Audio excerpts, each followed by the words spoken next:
Good morning. Welcome to this EFL week, which is entitled English as a Universal Language Bringing People Together. We welcome you to our opening ceremony. We are really happy to have students, teachers, and other guests with us this morning. For the opening words of this ceremony, we will be having Gabriela Hung, who is the director for the Faculty of Social and Administrative Sciences at Unitec in the San Pedro Sula campus. So, Ms. Gabriela Hung, welcome and thank you for joining us and giving us these words in behalf of the University of Unitec. Muchas gracias, licenciado Ricardo. Muy buenos días y bienvenidos a esta charla con la cual estamos celebrando la semana de EFL, la cual desde ayer tenemos actividades programadas que han sido simple y sencillamente organizadas con mucha dedicación y mucho empeño por parte de los jefes del área de EFL. Por lo tanto, deseo aprovechar este momento para agradecer a la licenciada Michelle Mejía y al licenciado Ricardo Díaz, quienes día con día se preocupan por lograr desarrollar las competencias del manejo del idioma inglés en cada uno de nuestros estudiantes. En esta mañana tendremos la charla The Word of ELT, No Such Things as One Right Answer to How to Questions, la cual tiene como propósito principal el crear conciencia sobre la importancia que tiene el inglés como idioma universal, y más en un mundo globalizado en el cual estamos viviendo en la actualidad.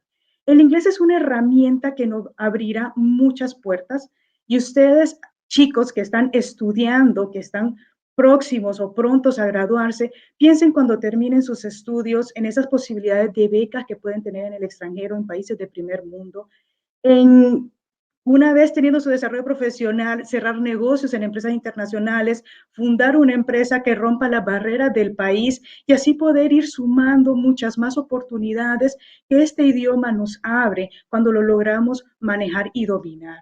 Por esta razón es que en Unitec siempre nos hemos preocupado por formar en cada uno de ustedes, nuestros alumnos de Unitec, esta competencia idiomática de lo que es el idioma inglés, porque es un idioma universal.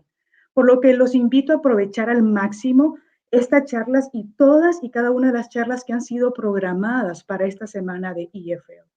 Quiero agradecer a la señora Keklova, que nos apoya en esta charla, que tomó tiempo de su agenda para poder brindarnos esta mañana, esta charla tan importante y tan relevante. También quiero agradecer a cada uno de ustedes, a los alumnos, a los profesores y a los invitados en general por acompañarnos en este momento, por su tiempo, por su dedicación a esta charla, y no me queda más que nuevamente agradecerles y que disfruten y aprovechen al máximo esta gran oportunidad. Muchas gracias.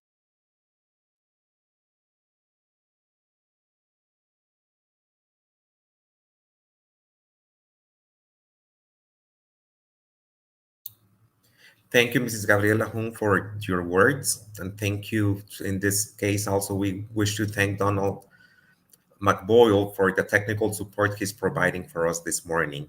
Now we will be hearing Ms. Ixchel Mejia from Unitec San Pedro Sula. She's the head of the EFL department for Unitec Honduras and for the San Pedro Sula campus. She will be introducing Ms. Gabriela Klekova. Ixchel.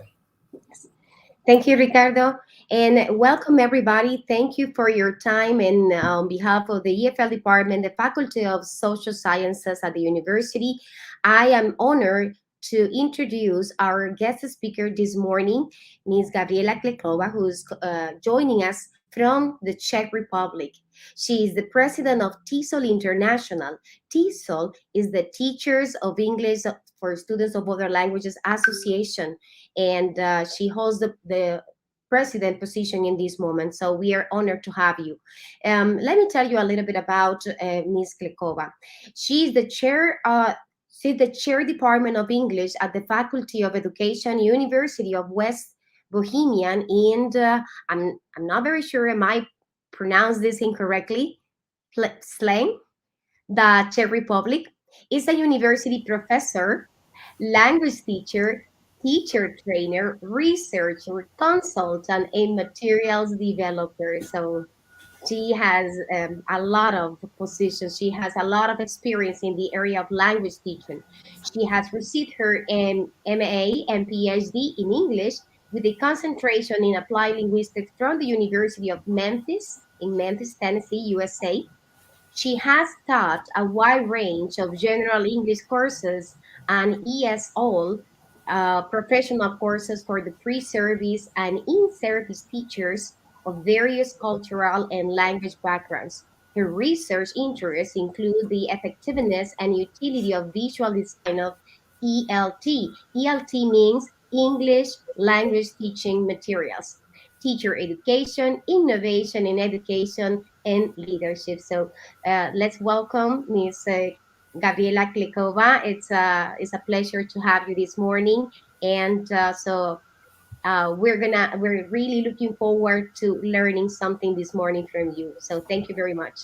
Thank you, Cal, and thank you. Thank you. Good morning, buenos dias. That's how much I can say in Spanish. And for the first 5 minutes, I felt like many language learners feel when they don't speak the language. So I was a little lost, but muchas gracias. I think that's also what I understood as well.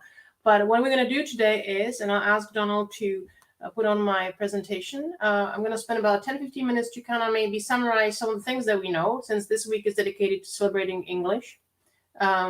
I'll share with you some thoughts on how I think about English, and just ignore the title. I think what you want to pay attention right now is the world of English. That's what we're going to start, and then it'll be time for questions. So I will not talk for too long, but I'll try to create some kind of foundation on or base, and then like a springboard, we go on from to other things. And when I was thinking about this, I realized how long I've been talking about some of the things that I'll be talking about. But just in this initial slide, you see where I am from. We're a small country in the heart of Europe, the Czech Republic. I work at a university, as it was said, but I also am currently the president of TESOL International Association, that brings teachers and language teaching professionals from all over the world together to learn and grow and become better professionals. And my understanding is that we have a range of people in the audience, from students of English to maybe teachers of English, faculty at the university. So we have a very diverse audience, and I'll try to kind of address how, no matter where we are, how English is important to us. But I do apologize if I do not address directly your specific needs, or I don't talk about it, or if some of the things that I talk about are maybe common knowledge. But I think there's always a good reminder of what English is and the world of English as you're starting this week of celebration of English at your university. So thank you again for having me today. A big honor, my first trip to Honduras, and no jet lag this time. So Donald, can we move to the first slide? Okay, the first click. You see the word English, and not yet. Go back. Yeah, thank you. You see the word English. When you hear the word English, read the word English, what comes to your mind? And let's take 10 seconds and just think of what are the words, the things that come to your mind when you hear the word English. What are the connotations? What is the meaning?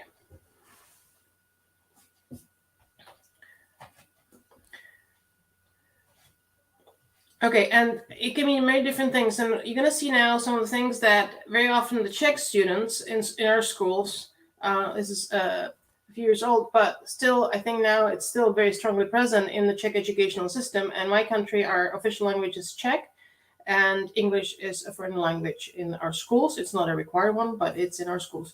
So Donald, if you can click twice. Thank you. One more time. Okay, so these are some of the responses our students often provide. Okay, since we're close to the UK, we have some images of London. We have the tree. I think that's kind of interesting, a blend of UK and the US. And you see these images. I don't know how many of these you had in your thinking when you were thinking about English, or whether there were some other ones. Maybe you had some other ones. Maybe you didn't. But this is very often a very traditional way of looking at the language. Can we go to the next slide, please? All right, so no, one click, thank you. Here you have a phone. I don't know how old the phone is. Maybe the engineering majors may know how old this phone is, going back to the 20th century early on. But it's a very simple device. At that time, what we were able to do is to call another person. There were no conference calls. I don't remember that. I do still remember a phone of this kind. Some of you may not. And I'm sure that some of the new generations now wouldn't know how to dial. But anyway, so that was a phone to connect. You could call around the world, but it was always one-to-one. Maybe sometimes there were two, depending as we moved throughout time. But a very, very efficient. You needed something, you called a person, right? So it was a one-to-one, very simple tool. You were holding it and talking to somebody. But now we live in a different time, and now one click, Donald, please. And this is what we have right now. We have this little device that's a phone, but it's also many other things. It helps us. We can talk to more than one person at the same time. We can chat. We can browse the internet. We can do many different things with this little device. And there's a whole evolution between what we see, the old phone and the new phone. And we can do, I don't know how many different things. If we thought of an English class, how many different verbs could we use when we think about the phone? What can we do with our phone? Many, many things. And I see an analogy here. And if you can do a click, Donald, please.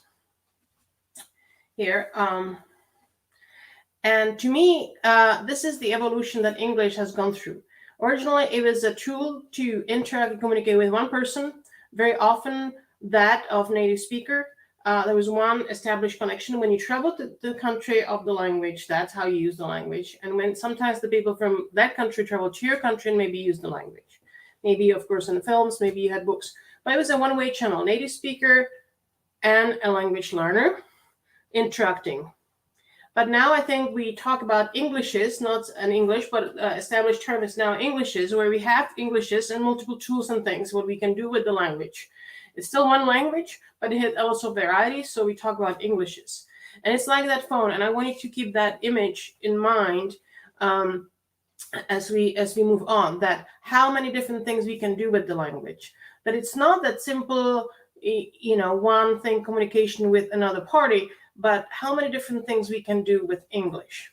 It's not necessarily just communication. Can we go to the next slide, please?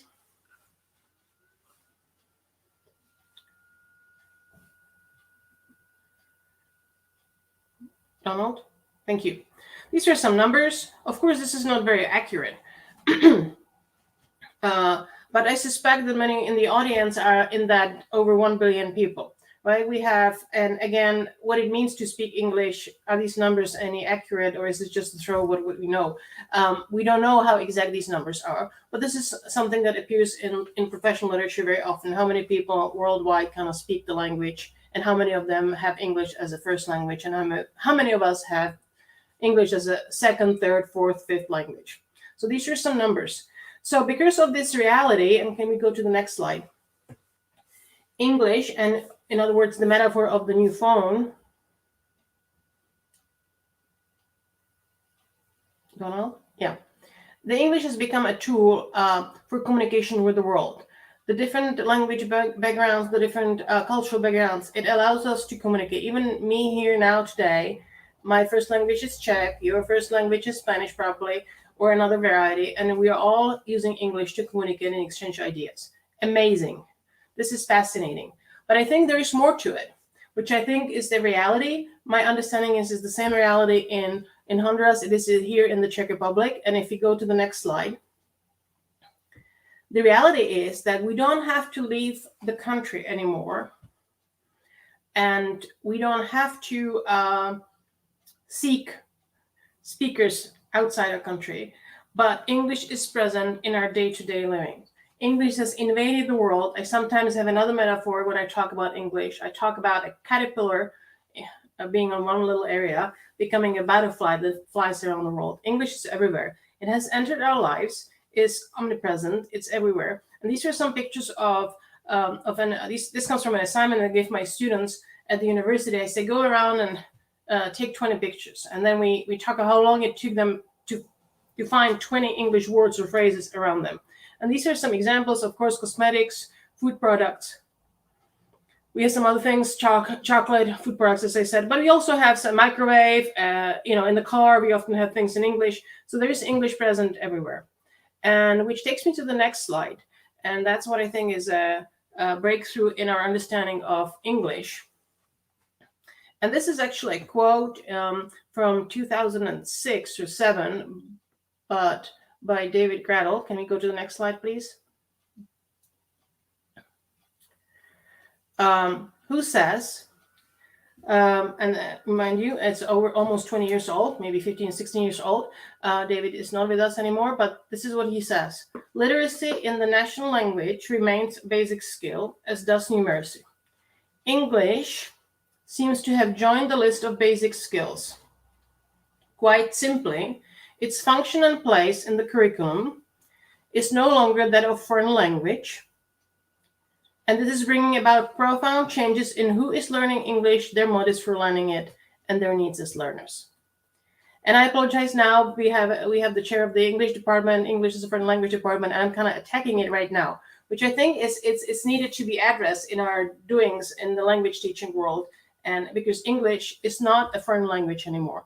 It's a second language that is present in our daily lives, that as much as we use our first language and math on a day-to-day basis without even thinking about it, English is joining that position in our lives, because not understanding things that are around you make you less literate, right? And because English has entered, and I'm very convinced that is the situation in Honduras as well, is English is there, present, and not being able to read it and understand makes you illiterate. If you don't read and write in Spanish, you are not literate. The same applies to English. If you don't understand, that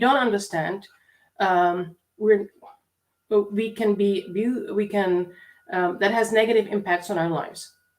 So what we need to do, if you go to the next slide.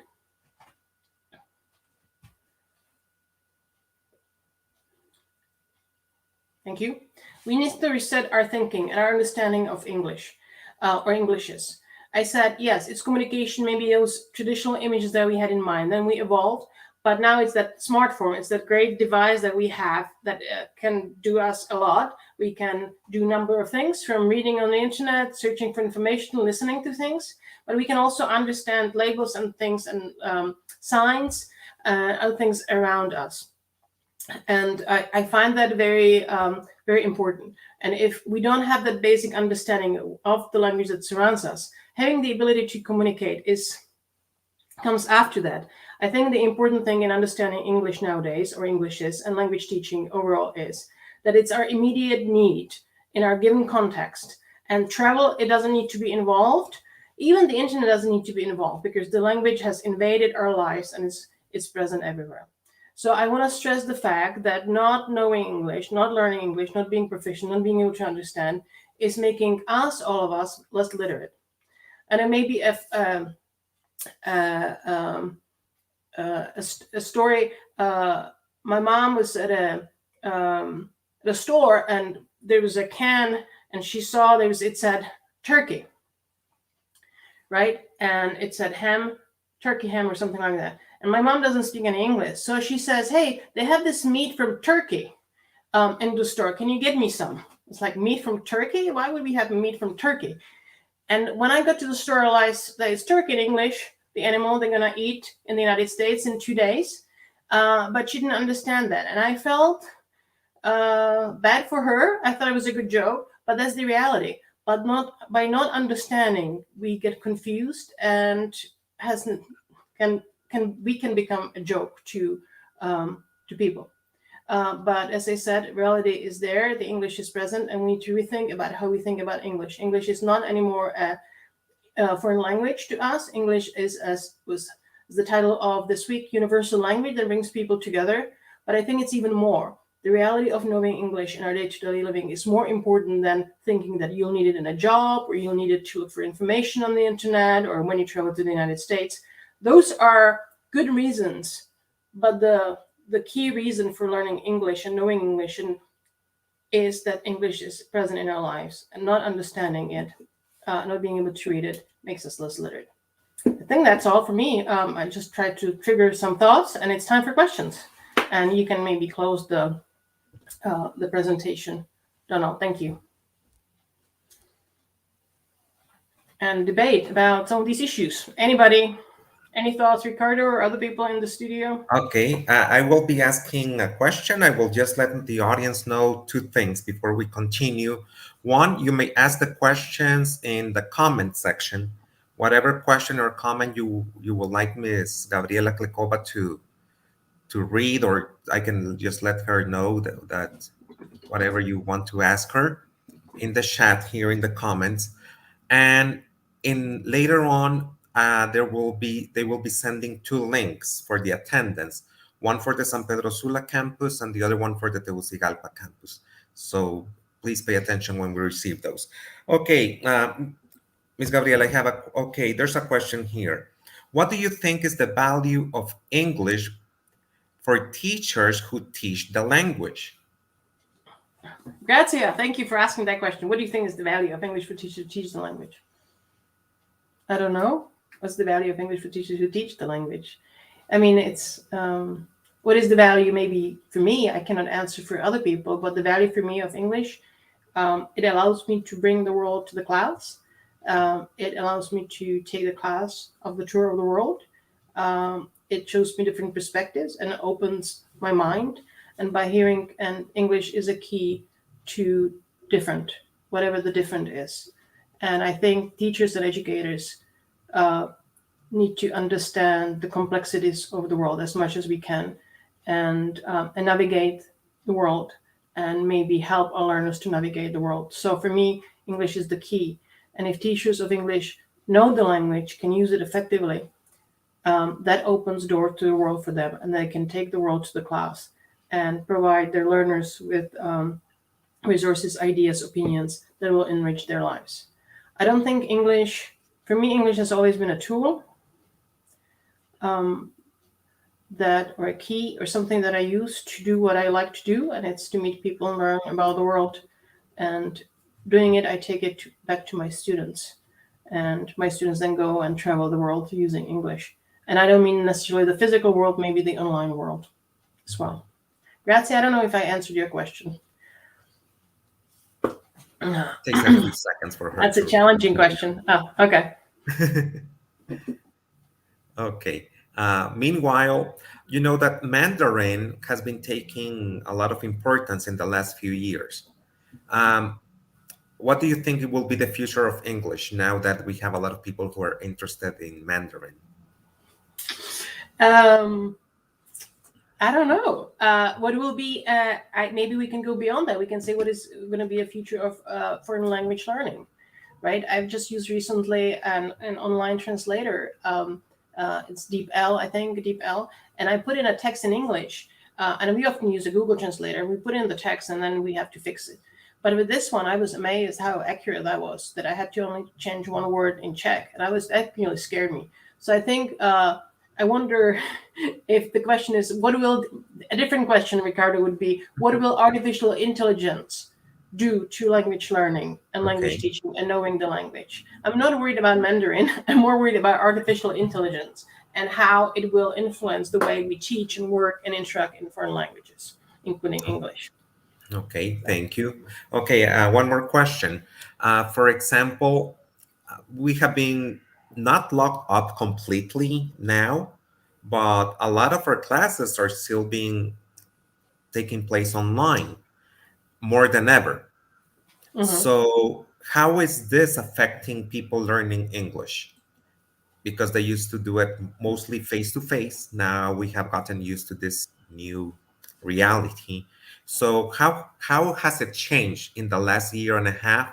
And what do you believe will be happening in the future? I think it doesn't matter if we're in the physical or the virtual space. It's the teacher who matters. Mm-hmm. And it's how the teacher carries out and structures the instruction. And if you have an excellent, fabulous teacher, they'll translate the principles that guide their teaching to the online world. And if you have a poor teacher who in the physical world struggles to identify proper means of learning, that will also translate to the online world. And the situation here in the Czech Republic, I felt like the teachers who are excellent teachers and educators had much more success with the online in the online environment. I think that's what has changed. I mean, if you're a student-centered teacher, you'll think of activities in the online world that engage students, right? Even if you have limited resources. But if you are a teacher-centered educator, you will have those 25 little boxes on the screen. You'll talk, and the students will fall asleep, right? So it doesn't matter. As I said, I think we live in two worlds, the online and the physical now, and we are starting to be able to do many things that can do in the physical in the online, but the teacher is the key element in both contexts. And we know that about 55, 60, or I don't know the number, 65%, it shows the teacher is the key person, has the key impact on how people learn. So if you then it's the family and the school context and the conditions, but teacher is the key element in success of language learners. But of course, there's also a burden. There's a partnership in the learning process, right? You have the student and you have the teacher, and it becomes a partnership in the learning process. But the teacher has to be informed and knowledgeable in what is good, what we should do to support our students' learning, and then we do it, and the students come to the partnership, and we end up with language skills that allow them to understand language around them and communicate. And then it doesn't matter who you are, where you come from. So, Okay, thank you. We have some questions from the audience. mm-hmm. Hi, this is Susanna. What is your advice for people that doesn't have anybody beside them telling them if they are doing great and all that stuff? What is your advice for people that don't have anybody beside them telling them that if they're doing great stuff and all that stuff? If they're doing great stuff, you always have yourself to tell yourself, right? You're there with yourself. And I think one of the key competencies of nowadays is autonomy. And if you're a learner or a person who is autonomous, you develop some skills to reflect on where you are, and you have, I want to say, you have the guts to look at yourself in the mirror and see where you are and what you need to grow in and what your strengths are. But I think reflective practice and thinking about what you do and how you do it and how you feel about it and seeking new ways is the best feedback you can get. Because one thing that we know from coaching is that a coach or a person that works with another person cannot do much. It's the person himself or herself that if they find the right answers, if they set the learning path for themselves, they're going to succeed. I can tell you what to do. I can tell you certain things, but you are the one who has to take the responsibility for the learning. So I want to encourage you to start reflecting. Maybe one way of reflecting is writing, having a reflective journal in your writing in Spanish, and thinking about what you're good at and what are the areas of growth for you. I hope I understood the question correctly. If not, please restate the question and I'll try to answer again. Thank you. There's another question. What has been your experience teaching to language learners from different backgrounds and languages? Are there any striking differences, if any? What have they been? I think the biggest difference is the cultural context the learners come from. And that has to do a lot with how they perceive learning, how they perceive the language, how they perceive the teacher, and what they're likely to do in the class. So to me, is being a successful educator is always reflecting on the context and thinking about the context and finding and bridging. If I have students who've never really work in pairs, and it was always an experience that they have with teacher-centered classes, I cannot come in and put them in pairs and groups. I have to slowly build and bridge the lack of experience in pair work and group work by slowly introducing it in a safe way and lead to the pair and work and group work. So for me, the striking differences are in the cultural backgrounds and all the things that shape how we understand learning and where the students are. I remember I worked with some Russian teachers who were learning and exploring how they can work with their kids, improve their language skills. And this was a very unique context. They were helping young soccer players or football players, football in Europe, soccer in the United States. You play with the little ball not the rugby style football, and I was there with them, helping them to understand how to address, and what to do in the class to motivate the learners.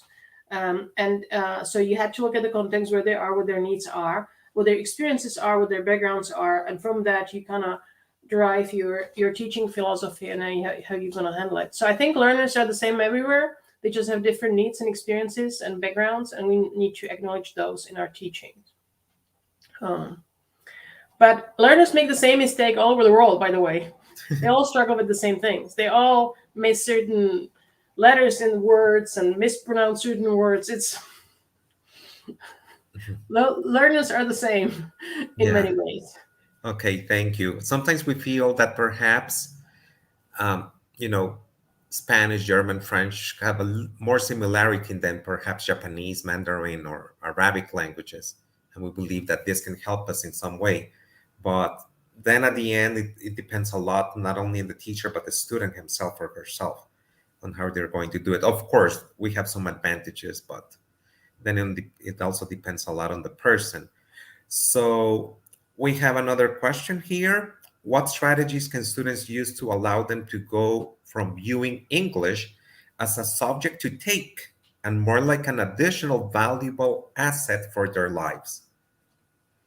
Well, I think it's an interesting question, because the question is saying, what strategies can students use to allow them to go from viewing? I don't think it's the responsibility of the students. I think it's the responsibility of the teacher to make the use of the language and the reality that it's as it introduced in the class. And as I said, I do this activity with, like, use your phone, go around and take 20 words of English around you.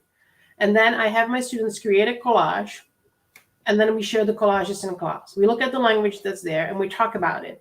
And it's amazing how after this activity, how much they realize that English is present in there, that it's knowing the language. And if you do this activity with learners, and they see the need, it's changing the perspective. I think you cannot make a learner feel and think a certain way. You can only provide conditions in which they discover those things for themselves. So I want to encourage you to point the language, and for them look for the language, but they have to change the attitude themselves, and some will not. Okay. Okay. Mr. Gary Amador asks, how do you believe social media communication is currently changing / affecting English learning and language itself?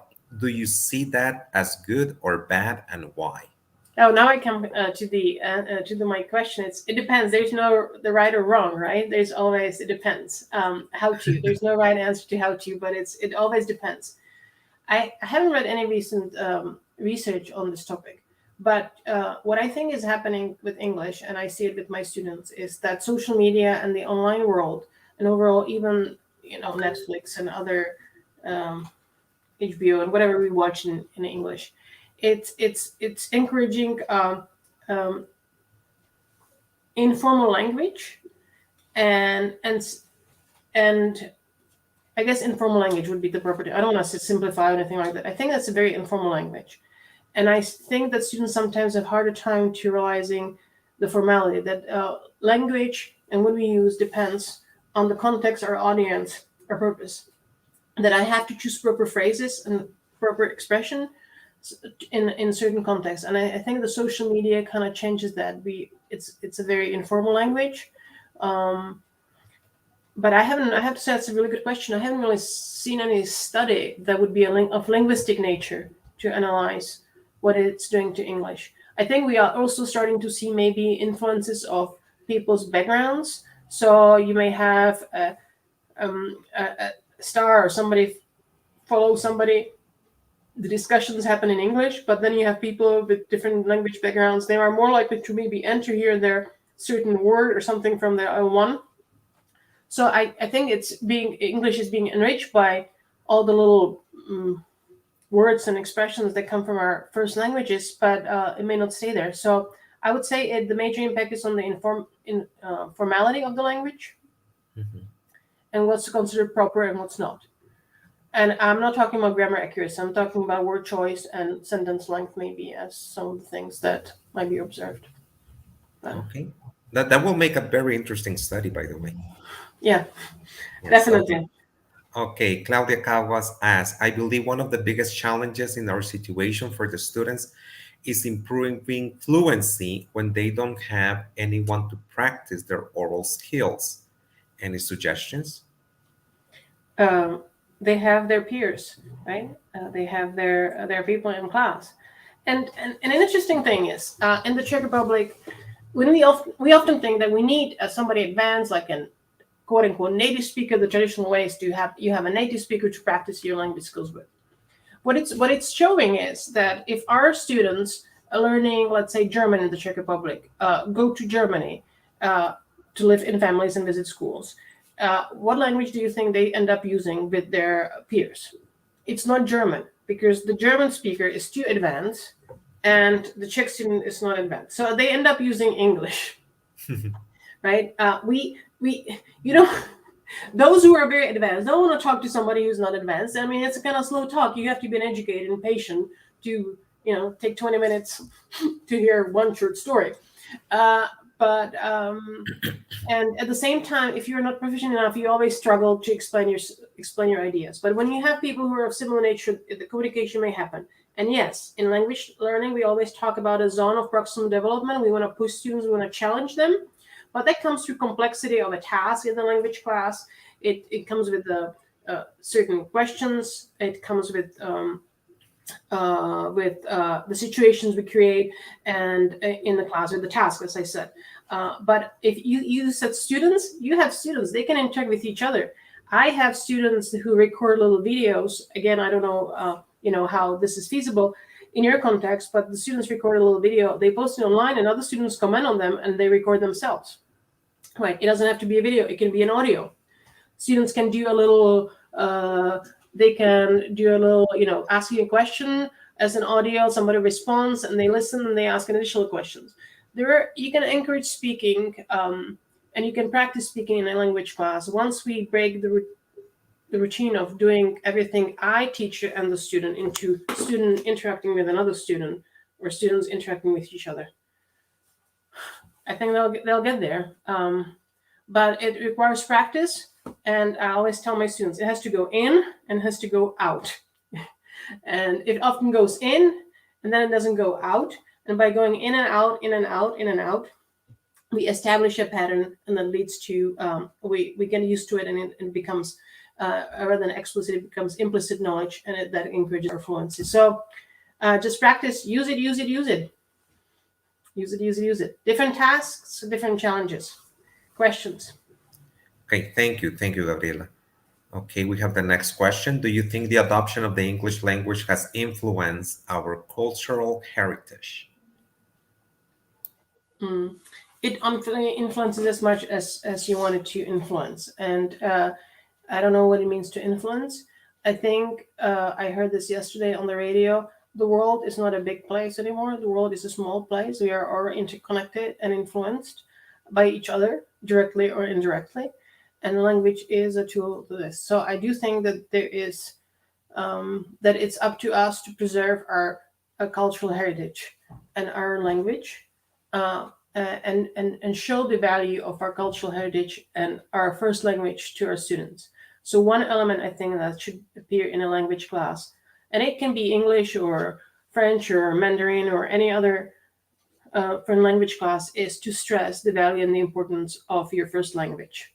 That's a value. That's a great resource. And then, in addition to that, on your home culture, your own culture, you you learn another language, and that allows you and opens the door to other cultures and other people. And maybe one thing that we do in our department, just to point out, what we teach our students is we change our curriculum, and now we have our students to think about who we are as Czech people. So in our courses, they think about what Czechs do, and they talk about this in English. What we do, how we act. We talk about our value as a nation. We're a small nation with a history of always being under somebody's powers, right? So we're still finding our identity as a country. We just celebrated 103rd anniversary of the Republic. so learning and identifying and using those topics of your own culture in language classes can do that too. Because what happens is when you travel, people never, I always tell my students, you never talk um, about New York, right? When you run into somebody from Finland, you talk about your own culture. You want to know, I want to know what people eat and what people are like in Honduras. I don't want to talk to you guys about transportation in the United States, often a topic in some language textbooks. So, talk about your culture in English. Show the value of your own culture in English classes. But um, it's what we do with it, and it's influencing our discourse. It's influencing our culture. But I believe that the culture that comes through the media and the films is not as strong as the culture of being with your family and sitting at the table in the evening. So we have our roots and heritage, and that doesn't change that fast. It influences us, and influences are good um, if we know what to do with them for our own benefit and growth and learning.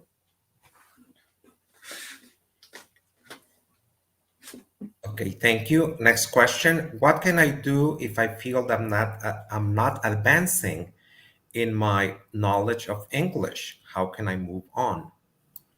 Mhm.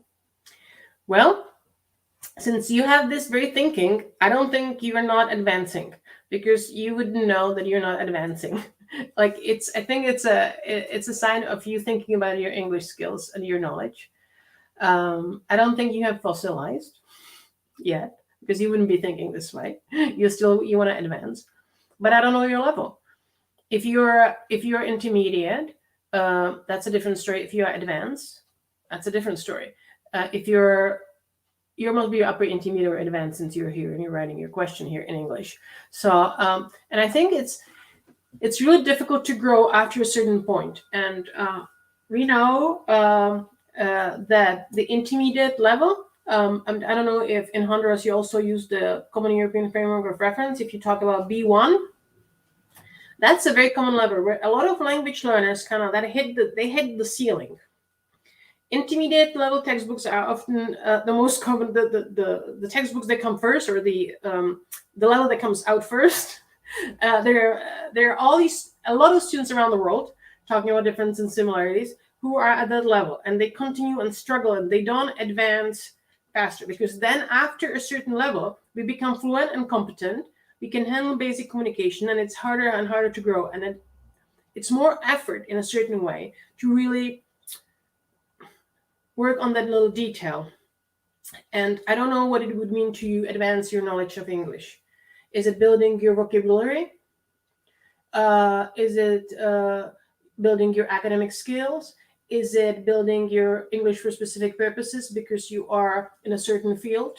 I don't know what it means. But to me, advancing in English, one is the grammar, which I call the glue, but we need the things that we glue together, as the language and vocabulary. And it's hard work and it requires some drill. And then if you're older, it's even worse. So I don't know your context, but continue learning and exploring what you want to learn and what are your needs. What do you want to learn? I'm sorry, from your question, that's not very clear what your current needs are, because we always, especially with the more advanced levels, we look at what are your needs? Why are you learning the language? Actually, what do you want to achieve? How much time do you want to put into it? And then we develop a personalized curriculum that helps the person to move where they want to go.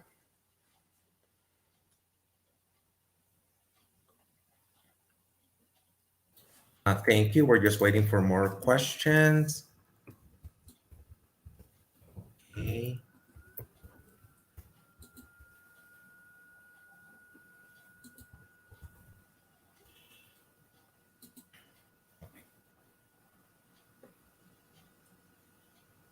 Okay. Do you have any encouraging words for teachers regarding the value of their work and their contribution to education as TESOL professionals? I think I already said it. A teacher is a key person in one's growth and learning, and that's important to realize. Some people think that there won't be any teachers because we'll have technology. I disagree with that. Teachers are encouraged. I do want to support teachers who want to teach and teach well. But I want to also see in those teachers is an open mind, and very often there are teachers who think they're doing their work well, but they are not.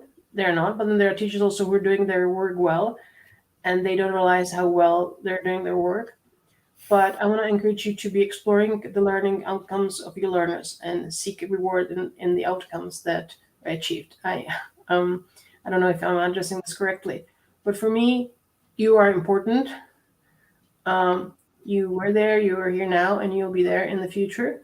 A teacher is an important person. A teacher shapes one's life. And I am always, when I have students for the first time in my graduate courses, I ask them what caused them to study English and become English teachers. And 80% of the answers are the teacher I met in school. The teachers matter, and the impact we've had, we never see right there immediately, but then we see a student later and maybe they tell us, or maybe we never know. But that's one difficult thing about the teaching profession, is that we never see the fruit of our work. Sometimes we see it a little bit, but you do make a difference in people's lives. Not all students' lives, but here and there you touch a person, and it shapes their direction in life and becomes a big um, gift for them, your presence in the class. So that's, I don't know, I'm getting a little touchy feely here, but that's the reality. That's how I see teaching profession and teachers. They have a hard job. We have a hard job. University people maybe have an easier job than K through 12. Okay, thank you. For the students, they have already uploaded the links for you for the attendance. Okay. Luisa Chavez, she asked, how can I lose the fear of speaking English with fluent people or native speakers? How can you lose the fear? That's a psychological question, right? Start looking what's behind the fear. What are you worried about? Are you worried about looking foolish and stupid? What are you worried about? One thing I can tell you is that the only people who criticized my English were always the people who for whom the English was a foreign language, not a first language. I've never had a person, a native speaker of the language, to criticize my language. So that's the one thing. They'll never laugh. It's the peer next to you who will think, oh, your English is not good enough because your pronunciation has a thick accent. But for me, fear of speaking English, look at what's behind the fear and whether it's something that has a firm foundation, or it's just this thing in your head that's telling you, oh, you're a little stupid. You don't know any English. You will look stupid, and they'll laugh at you, and they will not understand you, and you will even look more stupid. And you better not talk to anybody because you're a dumb and lazy English student, right? So, I mean, that's not the reality. You're thinking about diving in, and first time, you have to be brave, but the more you try it, the better. And I don't know. Now I don't know. I don't think you ski in Honduras. Do you, Ricardo? Is there No, ski? no, we don't. No, It's too no, there's warm. not. We don't have snow. Right. So, but you can but you dive, right? And when you're on a diving board, the first time you want to dive in, that's scary. You go into an unknown, and every time we go into the unknown, there's fear involved in it, and that's fine because that's in our nature. It's unknown. But when we say, "I know what I'm doing. I'm gonna go in." And I may hit myself, and it'll gonna hurt me. I remember learning to dive in. How many times I hit my belly, and it was all red, right? And but the more you try, the more confident you get, and then you lose the fear and you start playing. So I would just say, go and do it. What can happen? What's the worst possible scenario that can happen to you? They mentioned here that we can go snorkeling in the Bay Islands in the Caribbean here in Honduras. So yeah, well, okay, snorkeling. I don't know. I don't. I'm not a strong snorkeling. But I remember I snorkeled in Belize, and it's scary for me to go under the water. It's unknown. I mean, there are animals that I don't run into here in the Czech Republic. We don't have any ocean or sea, and it's scary. But by trying and exploring, always a lot of people say, "What is the worst possible scenario?" Think of the worst possible scenario. Write it down and see how realistic it is, and then go in. So That's actually a psychological technique. yeah, I think it's a very like It is. I'm thinking, yeah, just call me, we'll coach this. I'll coach you through this. Okay, we're gonna get rid of the fear. Okay. Let's see, we have more questions. Ivana Reyes asks, what is the importance of the English language in your daily life? in my daily life. um, well, it helps me to make sure that I have money at the end of the month, right? No, I for me it has become a tool, as I said, importance of English, but it's around what is the importance of the English language in your daily life? It's there. It's just there. I don't think of its importance. I think it's just present, and I'm grateful that I can use it and not think about it. But I also feel limited that I only know English and my first language, and but I'm not as fluent in other languages the way I'm fluent in English. So I feel like I need to learn other languages. But for me, I mean, we have here in Nonias Grazia is with us, and Grazia Mendoza, who I met in TESOL, and it's just to me, it's fascinating that you can interact with other people, and it's for me, it's the importance is people. It takes me to people who are different. Okay, thank you. Let's see. What is more important, accuracy or fluency? Okay, thank you for throwing this question. I can say it depends. Because it's those things have to come in balance. They're both important, both important, and but it depends on your purpose of the use. If you are learning English just to interact, really basic things, it doesn't matter if you're not 100% accurate, as long as you keep your word order. But if you're a politician, accuracy and fluency should go hand in hand. It should be kind of, and so your speech is coherent and intelligible, right? So I depends on the level, depends on your audience, on the purpose, on your context, depends on the assignment when we're in school. There's no right answer. They're both important, and accuracy becomes key if it hinders comprehension.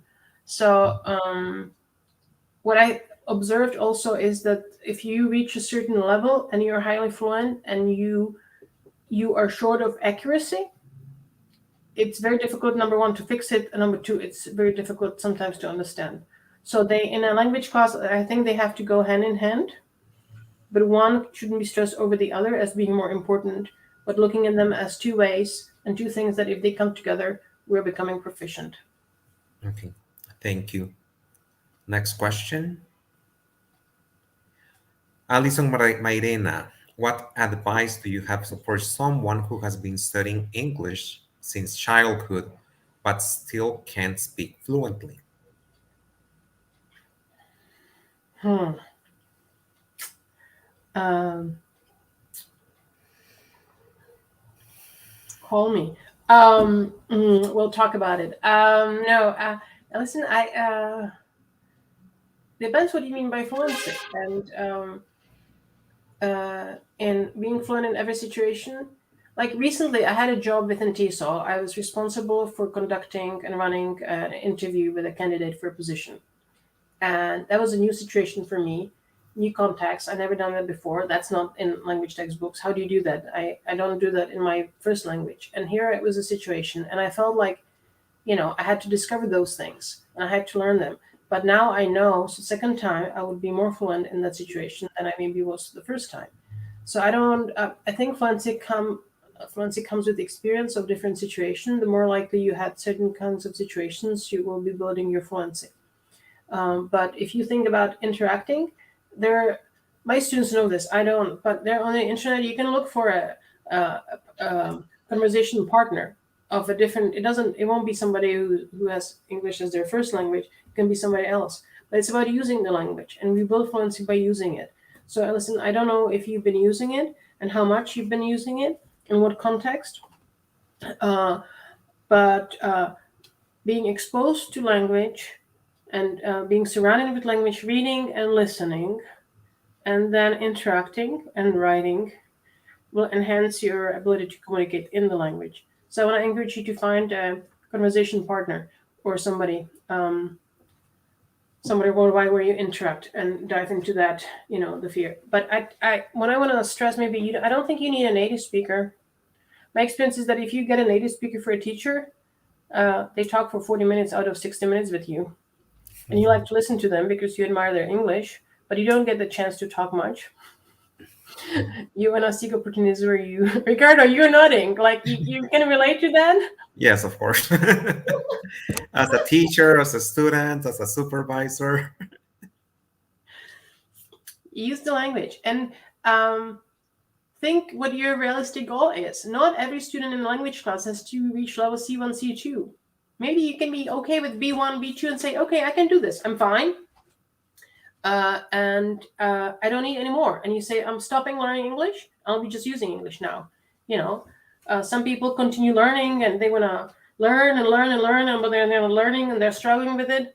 If you reach a certain level and say, okay, I'm happy with this level. It's like cooking. I'm happy with how much I can cook and what I can cook. I'm happy with my skills. I'm not advancing in my cooking skills anymore. I'm happy. And just giving that stop sign on the learning and just using the language as a tool.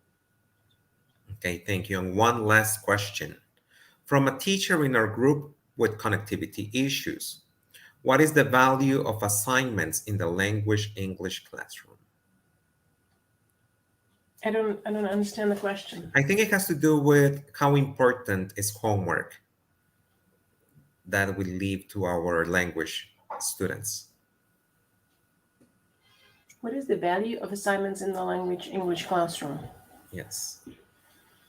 Like homework assignments, Ricardo? Homework assignments, yes. I think that's what the person is talking about. Some people, I think James Kirwan talks about extra class work. Not all students need extra class work. Only students who don't have enough practice in school need to do somewhere else, something else outside home. That's number one. And number two is if we have to show students what they can do to help their language learning. We have to work on language learning strategies with them. How do you learn words? How do you learn and explore new words? What can you do to advance and build your listening skills? What can you do to improve your spelling? How can you do this? And give them resources for their independent study. Because at the end, as I said, the teacher creates the conditions. The student is there to learn. You cannot teach someone the language. They have to learn the language themselves. You only provide conditions and direction for them to learn the language, if I'm being clear. So, yes, we had already said that we had a last question, but this one in particular is a reality for many language students. So, hello, how can I start to think in English? It often happens that when I read or listen to English, my mind immediately begins to translate into my native language. From Jennifer Argueta. And you want to think in English? Why do you want to think in English? What does it mean by think in English? Am I thinking now in English? I don't know what language I'm thinking in right now. I'm using English. Am I thinking English? I don't know. But this is, I think there's some answers in the research that I'm not familiar with. But I think it comes again with experience. And very often when we learn a language, not acquire, maybe the distinction between learning a language, which is intentional learning and study of the language. And if we use the word acquisition and being acquiring the language without cognitive efforts. When we learn a language, it starts as explicit knowledge and then becomes implicit knowledge. And it takes a while to get deep in us and then translate into that we don't think about the language when we use it. Maybe that's what you mean, that we reach a certain level when I don't think about using the English, I'm just using it. And then again, it comes slowly. So I told you during the interview, I had to think. I mean, it doesn't come naturally. It comes with experience and the situation. So the more times you use the language in a certain context, it becomes automatic. And once you achieve that automaticity, you don't think about it. And that's to me means not thinking about the language. But the way I learn English, I grew up here in the night. I started learning English. I don't know how old was I. I was 10, 11, 12. And I was learning it in school 3 times a week, not extra class work. And then I started doing a lot of independent things. I started reading. I started talking to people. I started listening. I was working on the language on my own. And that helped me to grow. And then I started studying English at a university. But I did a lot of independent study. That's how I grew in my language skills. and that the same for me. I'm sure Ricardo here probably did extra work in English to be the level he is, and I'm sure other people here today have the same experience. You have to put in more to reach a high level. And then when you reach that high level, there are still situations when you don't think in English because you never had to until now. It's a new situation and challenge. And we revert back to our wonderful resource of L1. We process the thinking in that language because that's our language and that's a great value and resource for us. And then maybe we come out with English with it, and it's a new experience for us. But I don't know, Ricardo, you am I being, is that clear, or am I too much in my head in addressing that question? I don't. Actually, it's very down to earth. Is it? That's what we Okay. actually need. Yeah. Yes, thank you. Okay, so we really thank you, Gabriela, for taking from your time to share your knowledge, your experience, to give us some advice that will really be helping us as teachers, as students, and other people in their language necessities in their lives, especially with having to do with English. So we would like to thank our guests, both teachers and students and other people who have joined us. Thank you for being with us. We remind you that we will be having more conferences today. At 11:30, we will be having one from a person who had the opportunity to be in Disney World as well, who had the opportunity to go there as a college program from Unitec. At 1 o'clock, we will be having one on becoming a self-paced learner from somebody in Israel. And at 5:30, we'll be listening to somebody, a Honduran writer who actually writes in English about, he will be talking about the evolution of the English language. We will be posting this the posters and the links later on today. So thank you, Gabriela, once again. We really hope to have you in the future, not only virtually, but face to face, in person Well, here in thank you, Honduras. Ricardo. So I can explore that snorkeling element, right, and go into And the many other unknown. tropical issues. Okay, so no skiing, maybe water skiing in Water skiing, you can do that. Yeah. You can do that. Okay, great. And Thank you for having me. Thank you wind for listening. sailing. And good luck with your in your professional lives and personal lives, and just embrace that language and see what it does to you and what you can do for language learning yourself. Thank you. Okay. People here in the comments are thanking you for all that information you've given them. So, Ms. Excel, I just want to close by saying how impressed I am with the answers. That was very nice. I didn't feel the time. We could have kept going and going because all of your experience and the knowledge that you have was really brought to this conference. And I know that both teachers and students who are listening to us right now, who were listening to this conference, they have learned something today. And we Thank you. appreciate it. We feel honored to have had you today. And like Ricardo said, we hope that this is not the first time, but probably the first time only of many times. It has been a pleasure to have you and to It was meet a you. pleasure. Thank you Thank so you, much. Rachel. Thank you. Good luck And with the whole week. Thank you. Thank you. And Thank I you. just want to say thank you to all the audience and attendees who have been joining us this morning. And we hope to see you in the coming conferences that we will have today. So thank you, Ricardo. And thank you, Gracia Yes, go ahead, Mendoza, Ricardo. because she's the one who That's true. made. Yes. Okay. Thank you, It's Gracia. thanks to Gracia that we got to meet Gabriela. Absolutely. Thank you, Okay. Gracia. Absolutely. Thank you. Nice meeting you, Ricardo. Thank you for your support, Mikel. Thank you. Okay. I'll Nice see Bye. meeting you. Have a you. Thank you. wonderful Bye. day.